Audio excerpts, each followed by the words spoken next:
Это шоу «Подъем» на телеканале ТНТ International. И, Лиза, у меня для тебя загадка. Так. Дай определение творческим способностям человека, который генерирует новые идеи. Речь о креативе, может. А ты догадливая. А что делать, чтобы стать креатором, расскажет наш сегодняшний гость, художник живописи и цифры, художник косплея Павел Рассолько. Павел Рассолько, художник-экспериментатор, работает в жанре живописи действия, дриппинга, мастер диджитал-арта. От абстрактного экспрессионизма пришел к косплею. Творческую энергию восполняет в путешествиях, особенно вдохновляют холодные страны. Доброе утро! Спасибо, что добрался до нас в такое раннее весеннее утро.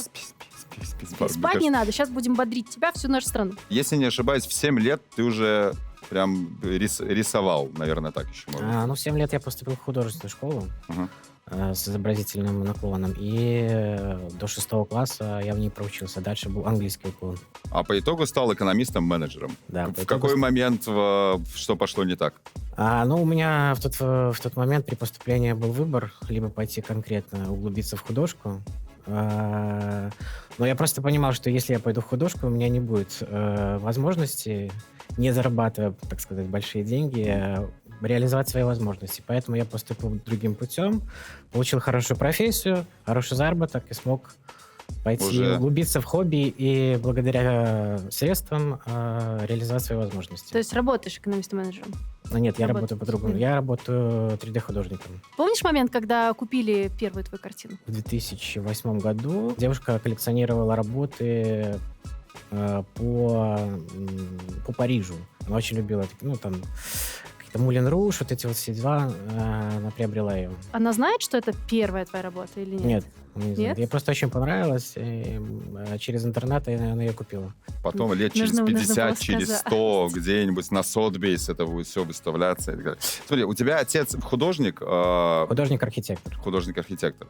Какая-то первая критика от него прилетала, и как это было? Это как в фильмах, знаешь, когда отец тиран и самый строгий критик говорит: у тебя ничего не получится, бросай. И ты такой: нет, нет. И назло ему. Отец у меня достаточно строгий человек, он всегда критиковал мои работы, но, как я уже потом понял с возрастом, с целью, чтобы я двигался дальше, то есть повышал свои навыки. А был момент какой-то, вот знаешь, как, например, ты что-то создаешь, куда вкладываешь прям столько себя, и кажется, что вот это прекрасно, и приходит отец и говорит: это ерунда. Конечно, почти всегда.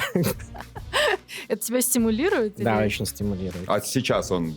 Уже меньше, но все равно продолжает. Даже при работе с обработкой фотографий он какие-то подмечает моменты, которые я вообще не вижу. А ты в отместку ему говоришь, что: пап, естественно. твой проект это... Нет, я всегда его слушаю, потому что у него глаз алмаз. Ты же под псевдонимом работаешь, да? Да. Пабло Росса. Да. Что, может, есть какое-то значение у него? Как ты к нему пришел? Как он Почему появился? Пабло? Потому что это более такое прозвище, которое мне дали друзья, потому что я с 7 лет начал рисовать. Плюс мой любимый художник Пикассо. А вторая часть — это просто сокращение моей фамилии. Звучит круто. Пабло и Росса. запоминается. Как позже я узнал, в Голливуде, оказывается, есть такой очень крутой видеооператор американский с таким же псевдонимом. А потом... Можешь ехать работать в Голливуд. Да. Представляешь, потом двойной сюрприз, когда оказывается, что Пабло Росса — это белорус, и такой: хорошо. Да. Сильно. В начале творческого пути всегда же есть кто-то, кто является, пусть не кумиром, но вот на кого равняешься и так далее. В мире искусства, изобразительного искусства, был ли кто-то такой вот ориентир, кто нравился, и насколько поменялись или не поменялись вкусы? Я всегда, когда открыл для себя творчество Винсента Ван Гога, всегда фанател по нему, и до сих пор он для меня самый перспективный художник, в принципе. Ничего лучше я уже не увидел. А работа отца? Работа отца, их было, не так, я скажу, что слишком много, и все они были проданы за границу. Аккуратно, он может сейчас смотреть эту программу. Мы в студии шоу «Подъем» ТНТ International. И у нас в гостях сегодня диджитал-художник Павел Рассолько. Кстати, больше душа к цифре или все-таки к натуре? На данный момент сейчас я больше в цифру ушел. Это очень удобно, для меня стало больше перспективнее и интереснее. Но иногда возвращаюсь к живописи. А душа к чему больше лежит? Душа рвется на части. Душа рвется. Но я стараюсь уделять время и тому, и тому. То есть 2 направлениям.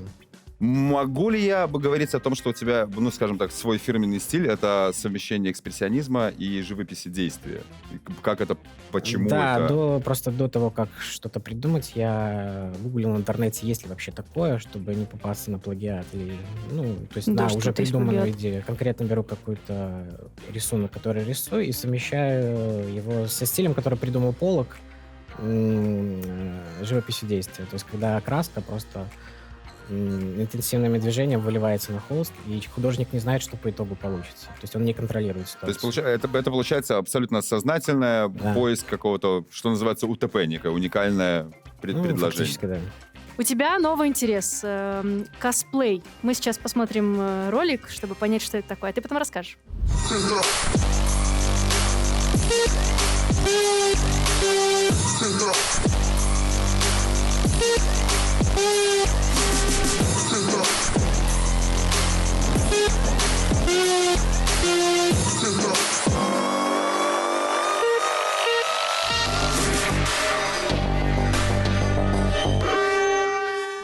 Что это за проект? Почему он тебя зацепил? И вообще какие-то Я, направления наверное, начну интересные? с самоопределения, что это такое.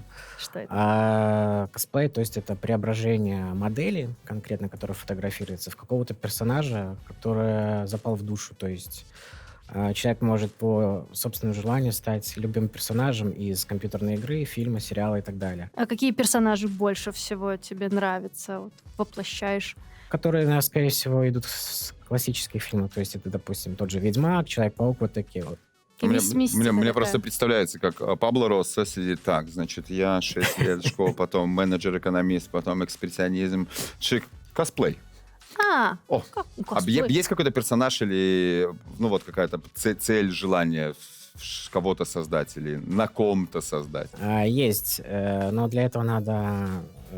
Там есть такая ступенька, называется крафтинг. То есть когда человек сам создает костюмы. Мгм. Я пока этим не занимался, но планирую. То есть для этого надо создать образ, а потом же работать с моделью. Из разряда берем Филиппа Киркорова и делаем из него шляпника из «Алисы в стране чудес». Типа такого, Кстати, да. было бы неплохо, мне кажется.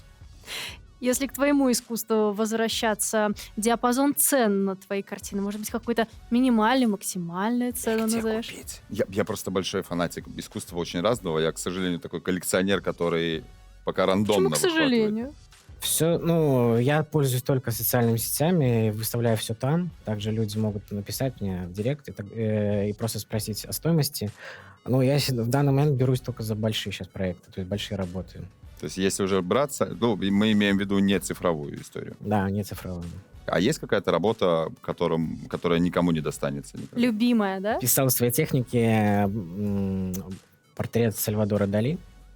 Там, получается, и огромные глаза, усы и все в такой размазанной краске. То есть эта работа участвовала в 2 выставках. Под картиной был указан номер телефона. Можно было связаться с человеком, даже предложить свою цену. Люди звонили, но как-то вот я не захотел. Никто, Не захотел. Вопрос цены, получается? А То есть увидеть никто её не можно? предложил? В Инстаграме есть. В Инстаграме можно посмотреть Ну, эту картину. Что-то мне вот пожалел, все-таки деньги быстро потратить можно, а этот искусство останется. Тогда придется новую любимую рисовать. Поэтому я решил ее оставить для себя, для интерьера в квартире. Мы снова в студии шоу «Подъем» на ТНТ International, и у нас сегодня в гостях диджитал-художник Павел Рассолько. Мы приготовили небольшую игру. Называется она «Философия рекламы». Суть игры заключается в чем? Мы на экране будем сейчас показывать рекламные плакаты разных совершенно товаров, услуг, чего угодно. Все, что наш креативный продюсер придумал. Александр, спасибо. Значит, твоя задача догадаться, в чем суть, в чем смысл этой рекламы. Какой слоган или какой призыв или смысл.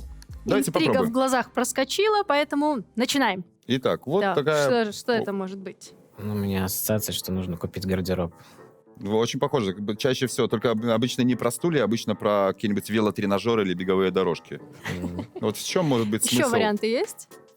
Лиза, у тебя есть подсказки? Или Да, ты у меня тоже есть догадываешься? подсказки. У меня есть Нужно было подсказки. Лизе не давать подсказки, чтобы она Может, тоже большая угадывала. стирка?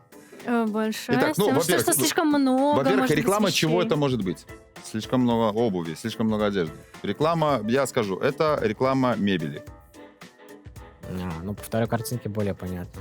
Реклама мебели, ну, давайте, Мгм. чтобы было понятно дальше направление конкурса. Реклама мебельного магазина, которая доказывает, что нет смысла покупать дороже мебель. Все равно одно и то же получится. Понимаешь, как на тоненьком? Вот тоненько, Ох, это тоненько. Креативный наш Так, продюсер. следующий смотрим. Мгм. Что тут у нас представлено? Варианты какие-то хотя бы есть? Так, давайте разбираться. Два Что мы журнала. Значит, на первом что за фильм? Чужой, на втором матрица. Между ними, скорее всего, вырвано что? Реклама автомобиля какого-то. Соответственно, Мгм. это, скорее всего, чего? Реклама фильмов без рекламы. Вот такая вот. Вот так. Тоня. Мне Обалдеть. кажется, Паша сидит сейчас, думает, что происходит? Слишком сложно. Ладно, зачитаю правильный точный ответ. Это реклама онлайн-кинотеатра без рекламы, а рассказано об этом в журналах с помощью вырванных рекламных листов, которые разделяют кадр из фильма пополам. Ну, это Мгм. тоненько. Это такие вот... Я люблю, на самом деле, Заставляет задуматься. такие вещи, в которые ты смотришь, и вот нужно Ну, подумать... то, что быстро в твой мозг не приходит, а Да-да-да. приходит с помощью усилий, значит, надолго там Мгм. откладывается, значит, реклама Так, действует. сейчас внимание. Следующий постер — это самый сложный. Чего это может быть реклама? Мгм. Мгм. Он белый. Это может быть реклама школы видеооператоров или осветителей. Ребята, Или по пояса. баланс белого держим. Он белый, на белом фоне. Очень белый. Если бы он На был очень белом фоне. испачкан или... Или вот... Не, Или ну как- у тебя не белый. То есть Ну, он конечно, это Может, про- это идеально реклама белый. этих вот кимоно, которые показывают очень белого кимоно. очень, белого кимоно на кимоно. очень белом фоне. на очень белом фоне. Поэтому он сливается. А Скорее чтобы- всего, его чтобы он только что сливался чем-то Отстирали. Совершенно Сварили. верно. Просто реклама отбеливателя. Всего Вот и лишь. все. Ясно. Всего лишь. Мне нравится, особенно так классно говорить всего лишь, когда у тебя карточки с ответами. Ты такой, Боже, Павел, ну это же реклама Это отбеливателя. просто. Да. Давайте четвертую штучку. Мгм. А вот здесь у меня даже я пытаюсь совместить правильный ответ с... Тут, Что-то наверное, меня всплыли сразу с фильмом «Титаник». Да, так, Ассоциации. причем это фильм, потому что и капитан бородатый, и там айсберг, и, может быть, даже где-нибудь написано «Титаник». да, а он Соответственно- отвернулся почему? Почему же отвернулся капитан? Потому что Пьет есть кофе. Чувак пытается предупредить капитана об айсберге, а капитан его... не Ну, может, у смотрит. него минутка питья вот этого вот кофе. Еще варианты, То почему есть он может не реклама, слушать. что остановись, попей чай и... Взбодрить. Ну, почему Почему может... он мог отвернуться во время такой важной информации? Понятное дело, что корабль утонет, если он не повернется. Поворачиваться, ну, вообще никак не хочет. Я смотрю на Ему, эти... может быть, неприятен этот А у вот такой человек по картины какой-то есть? причине. Не, у меня только ассоциация, что здесь что-то связано с вот этим чаепитием. Чай вообще здесь ни при чем. Освежитель дыхания. Вот он, Говорит, никто не захочет вас слушать, если у вас плохо пахнет изо рта. Но точно, я это не- вижу. Слушай, я так понимаю, что они сначала нарисовали, никто не понял, и потом они дорисовали пар изо Да, рта, да, чтобы да. намекнуть, Я, кстати, обратил в последнюю очередь. наверное, на дыхание. Чётче Кстати, нужно было рисовать, вот такая чётче. картинка, это стиль какой-нибудь или это просто... Что это может быть? Ну, это мультяшный. Поехали Следующий. дальше. Это последнее. Что А. это? О, божечки ты мой. Что это? Что это может Реклама, быть? реклама чего? Реклама пластилина. Бинго! И это реклама пластилина. Все правильные ответы у Пабло Росса. Мы вернулись в студию шоу «Подъем» на телеканале ТНТ International и продолжаем общаться с диджитал-художником Павлом Рассольком. Есть какие-то работы, которыми вот прям гордишься? Может быть, их кто-то купил или они в какой-то галерее? Ну, это как раз-таки те работы, которые мне уже не хочется продавать. Это вот эти вот образы художников. Дали, у меня был еще да Винчи и Ван Гог. Ну, наверное, самый крутой это Ван Гог, потому что он сделан в ромбической форме и с помощью золота. Ну, золотых Золото? красок, серебра, бронзы, таких вот. Прям золото? Ну, не конкретно натуральных материалов. Ну, золото не в смысле имитация. золото, но золото. Имитация, да. Ты активно в соцсетях продвигаешь свой стиль. Можешь ли сказать, как художнику лучше себя продвинуть в социальных сетях, начинающему? И не боишься ли, что стиль скопируют? Какие-то, в смысле, коллабы, может, мерч, может, какой-то выпускать уже. Или, наоборот, ты будешь счастлив? Много-много работать и усердно. То есть как пока не себя выработается продвигать? свой почерк, А как понять, что вот это вот именно это мой почерк? Никто не видит твой почерк. когда человек сам увидит, что его работа отличается от всех других. Абсолютно. Ни на что не похоже. А продвинуть как себя? Тоже соцсети. Как насчет оффлайн выставки? Конкретно выставок живописи у меня было 3 за 5 лет. И вот была последняя, это косплейная. Мгм. Воровали когда-нибудь? Были, копировали? Ну, то есть Да, были. в плане изобразительного искусства кража это такое весьма условное, но я уверен, что наверняка некоторые вещи прям смотришь в смысле. Да, были моменты. Мне друзья потом пересылали репосты того, кто это сделал. И что ты делал? Ну, связывался с человеком просто... Я норма- сейчас просто, вызову да. полицию авторства. Просто Вообще нормально так. просил удалить пост. Были люди, которые соглашались, и были те, которые не понимали, ну, там уже... То есть ты уверен, что они прям явно... Ну да, такая же работа, как у меня с моей же подписью. Ну, либо если человек мало-мальски знает хотя бы Photoshop или какой-то редактор, он эту вот подпись убирает. Хотя бы. Да, и ставит свою. Говорят, Это что ужасно. если уже воруешь, то воруй как художник. Видишь, у художников Ну, один тоже- раз была, так сказать, попытка воровства прямо вживую. То есть, когда у меня 3 работы были, когда они висели в кафе, там как по каким-то законам мы не сошлись, их просто забрали. То есть, как бы даже я через суд отсудить их не смог. Ничего себе. Кафе забрали или пришли? Ну, там у кафе закончилась аренда, они что-то там напутали, пришел какой-то арендатор, все забрал, я пытался его найти, нашел, потом он мне просто ничего не отдавал. Через суд мы это решали вопрос, и суд ничего даже не смог сделать. Неприятненькие ведь истории. Да. Раз про неприятные истории, у тебя есть серия работ «Смертные грехи». Это была первая самая выставка Какой самый страшный может быть грех для художника? для художника или для всех людей? Ну, Для всех художника. людей. У каждого Для индивидуально. художника? Для Наверное, художника. зависть. Это вот как раз про разговор про кражи. Про воровство. Зависть. Но если же не завидует, если художник не завидует другому художнику, может быть, нет стимула. Но, как правило, в душе художник всегда чуть-чуть, но завидует другому художнику, который более успешный. Есть какие-то современные художники, которым, ну, ты не завидуешь, но вот он классный. Белорусские современные художники. Из белорусских мне очень нравится Леся Скоробогатая. Вот. А уличные художники как к ним относишься? В Это- плане граффити и муралов? Но я бы даже не сказал граффити, но там, например, доктор Оу тоже, если знаешь. Ну, отлично. Уличная культура мне очень нравится. Хотя сам никогда не пробовал в этом. Ну, как бы не мой стиль.